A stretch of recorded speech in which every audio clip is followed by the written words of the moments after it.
YouTube channel. Ngayon guys, nagugutom ako.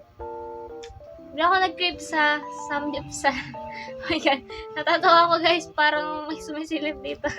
May nanonood sa akin guys. So ngayon, yun nga, kikrave ako sa Samji. Dahil oras na rin naman, and 7 PM na, guys. Dito na lang ako kain malapit sa amin. Siguro mga 5 to 10 minutes lang biyahe, and yun na siguro yung dinner ko ngayon. Papalaban tayo guys dahil gutom na ako. So yun guys, halos na ako. Kita-kits na lang tayo mamaya. Bye-bye. Guys, bumiyahe na nga kami at hindi na rin kami nag-helmet dahil malapit lang naman dito sa amin yung kakainan namin. Pero kayo guys, lagi kayo magsusuot ng helmet para sa safety ninyo. Kitang-kita nyo naman sa mukha ko na super excited na dahil kanina pa ako gutom at mukhang mapaparami ako ng kain mamaya. Medyo naiyak ako dyan mga auntie ko dahil maraming tumitingin sa akin habang nagbibideo ako. Pero nakakatawa din dahil nag-smile sila sa akin pero di ko alam kung natutuwa ba sila or natatawa dahil para akong ewan.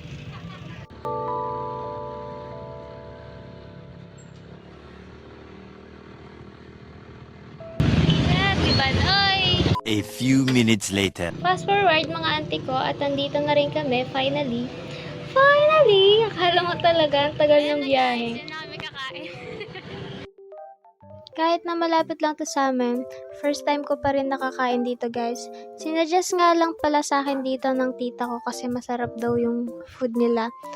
At hindi lang daw yun, maganda rin daw yung view paggabi kaya gabi kami pumunta. Ako dyan guys, at ang bagal ko pa maglakad kahit gutom na gutom na. Konting bakit lang tayo dyan guys habang inaantay namin si kuya.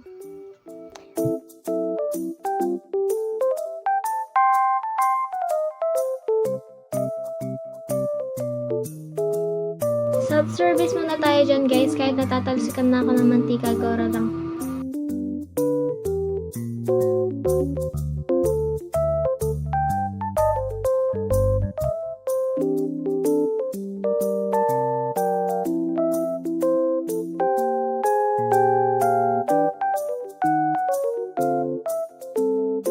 Dumampot na nga po ng chopstick.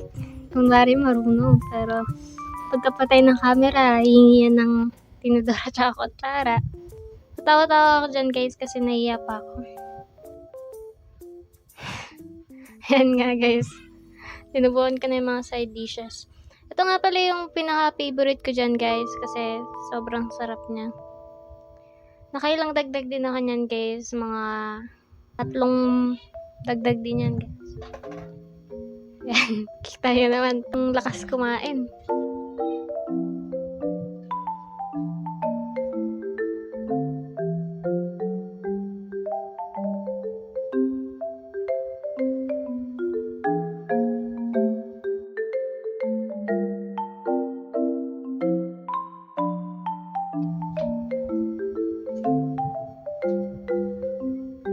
Ganyan nga pala ako kumain mga auntie ko.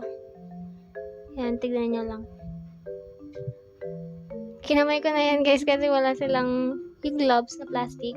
Masarap ng kimchi nila yan, dyan guys. Hindi siya masyadong maanghang kaya perfect to sa mga hindi masyadong gusto yung maanghang. Nagdala na rin pala kami ng water dyan guys kasi hindi ako mahilig sa mga juice or soft drinks. Habang nagpapahinga kami guys, tumingin muna kami sa labas, sa view.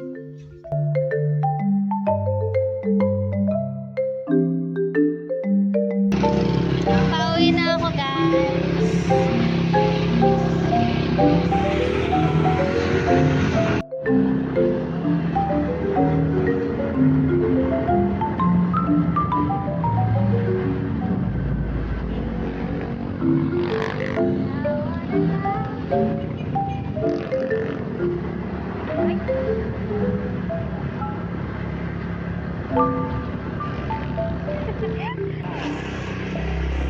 Naiyak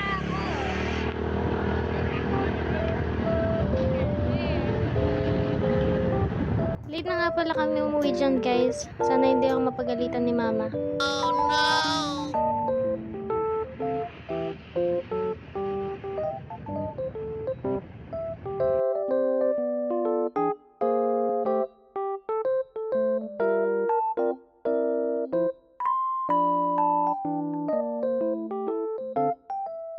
A few moments later.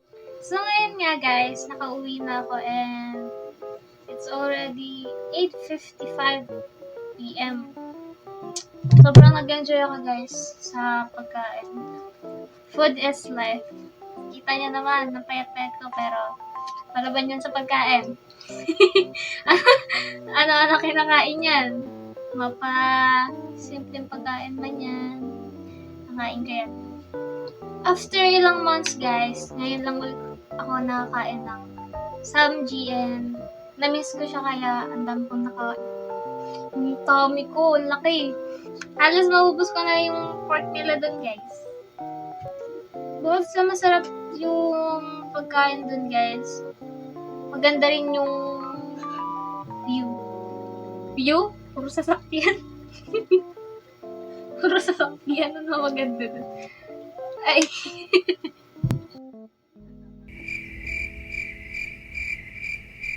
So yun, guys, hindi ko napapahabayan tong video dahil oras na. 9:08 na, guys. Oras na. May pasok pa ako bukas. So yun, guys, I hope na enjoy kayo. Kahit puro mukha ko lang nakita nyo, sana hindi kayo magsawa. So, yun lang, guys. Maraming salamat sa panonood. Sana nag-enjoy kayo and sana supportahan nyo ako palagi. So, yun lang, guys. Please like this video and don't forget to subscribe my YouTube channel. Yan. Babush!